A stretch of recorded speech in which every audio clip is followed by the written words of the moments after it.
עובד יפה עם הרגליים, סורקין מוציא לגיבנס, יש לו מבט טוב וזה נכנס. חיפה רצה עם וורקמן, לגיבנס מתחת הסל, נותן את זה לקופרברג שמטביע את סל, מוציא לגיבנס, גיבנס יש לו אותו דבר גם ברבע הראשון, זה היה גיבנס אבל מה? פישר, דקה האחרונה ברבע הזה, גיבנס על קר סמי גיבנס 4 מ-4 מחוץ לקשת, 49. עברה יסורים על השנה הזאת. Today, inside overseas basketball, I got my main.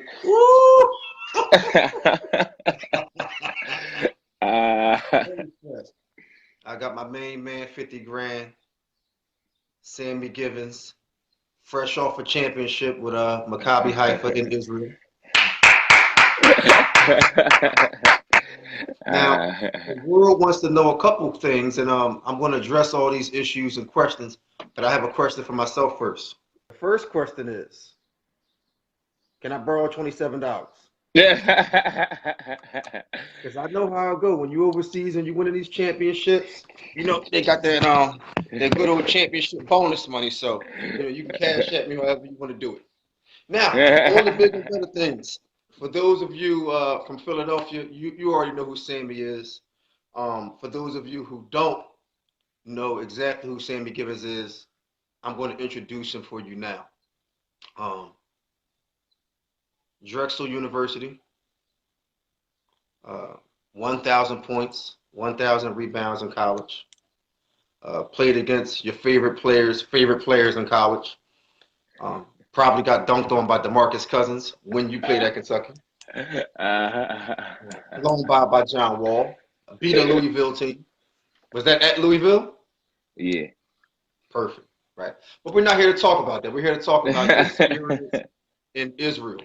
So on this episode of Inside Overseas Basketball, we're talking about how do guys, quote unquote, get on. Now, you being an accomplished Division I basketball player, 1,000 points, 1,000 rebounds, a billboard overlooking the city on 32nd and Market at the time. How many offers did you have coming out of school, even with these accolades? None.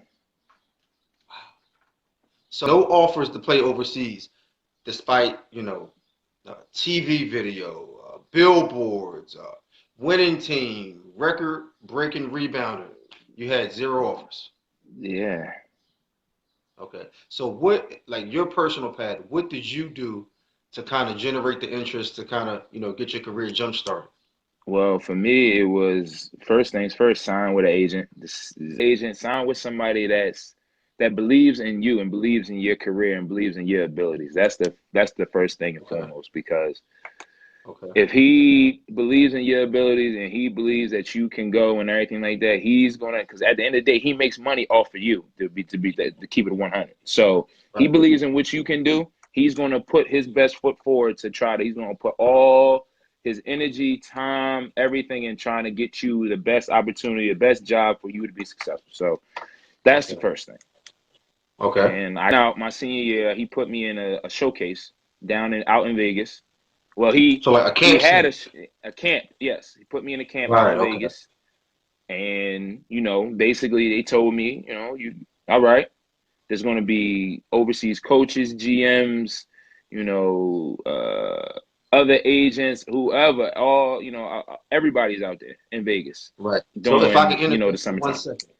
So even with all that you accomplished as an all-conference player at the Division I level, despite all of that video, you played in NIT, came one game away from, maybe one bucket away from playing in March Madness.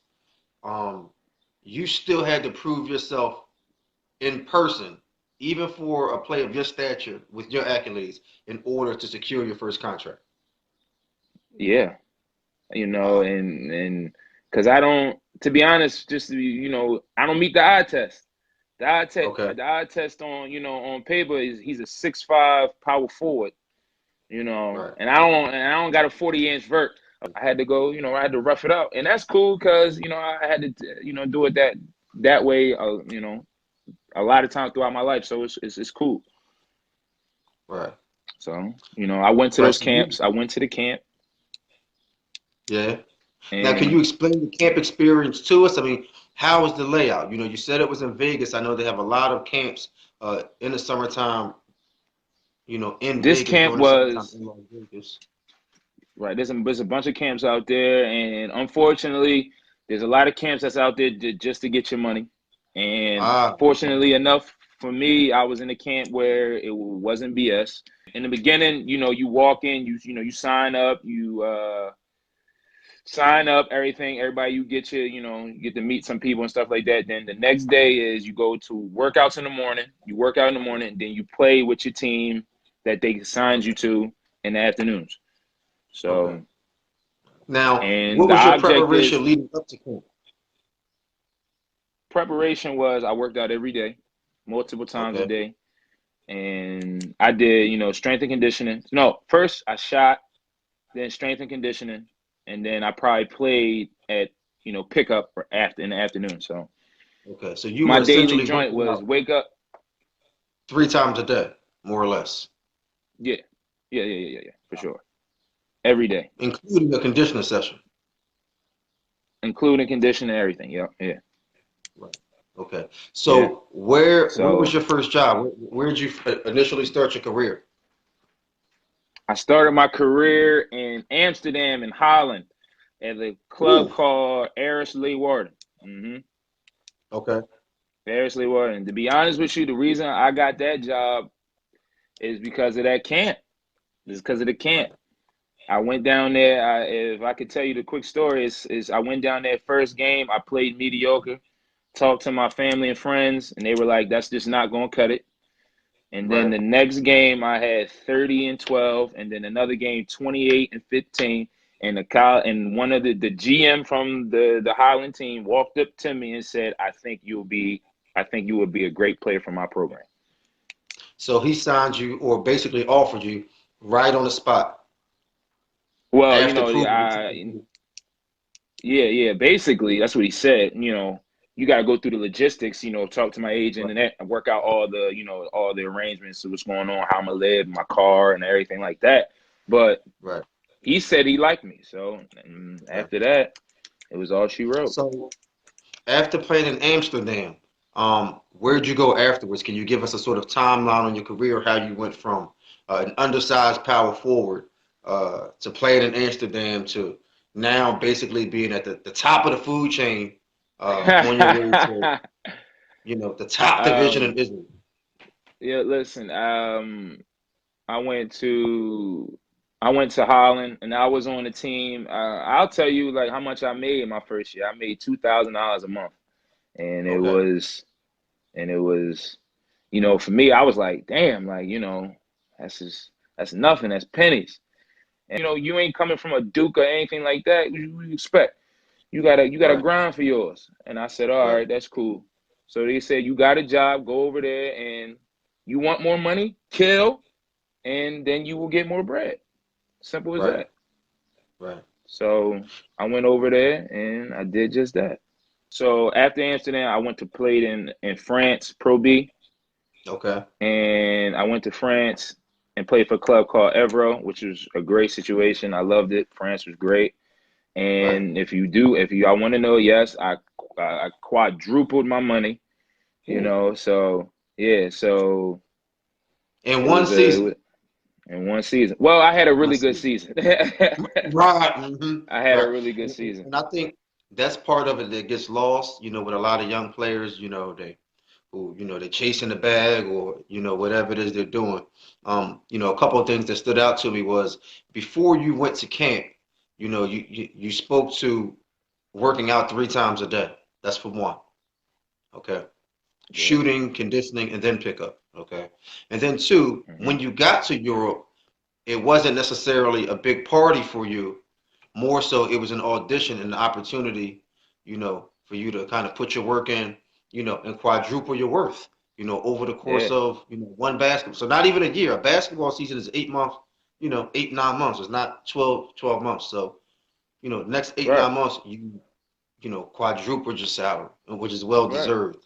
that. I appreciate you. I think What I remember with the workouts, you were always an undersized 4, but as I watch your highlights and your videos, I see now that you're kind of like the hybrid forward now. I see you picking and popping, shooting the 3. I saw a picture of you running horns, it looked like, playing point guard.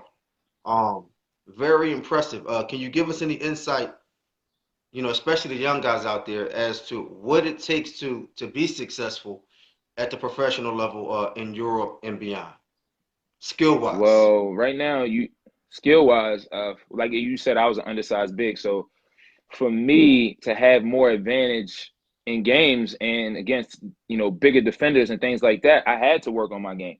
So I had to expand my game to the 3-point line, 1. And like you always say, you ain't got to shoot 10 a game. You got to be able to make 2 to 3 a game, and that's it. Or even 1, or you take just enough to make them honestly defend you and and keep them honest so that you can run right past them. So like if you shoot 3 3-pointers and you just make 1, you're right. 33% from 3. That's respectable for a power forward. Right. If you make 2, you're leading the world in 3-point percentage. Jeez, don't take 50 of them. Take wide open ones and make sure you make a couple. That's it. Right. Okay. So you kind of have the inside outside thing kind of going on, and it sets up.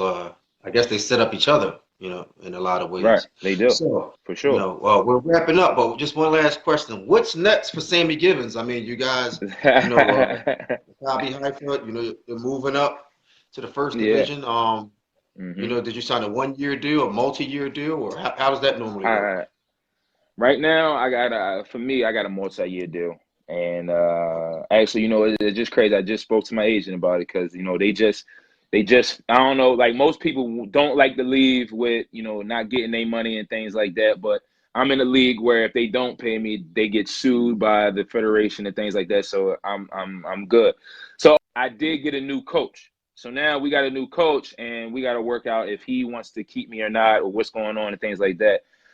It's up in the air right now. So, but we will see in the next couple of weeks and things like that. Right. Well, you know what, man? I wish you the best, and I appreciate you giving us all your wisdom on the show. Glad to be here to help anybody else with a little bit of advice. To be honest, because I got a lot of advice when I was coming out, man, a whole lot, and that helped me, help me get over here and be the guy that I am today. So.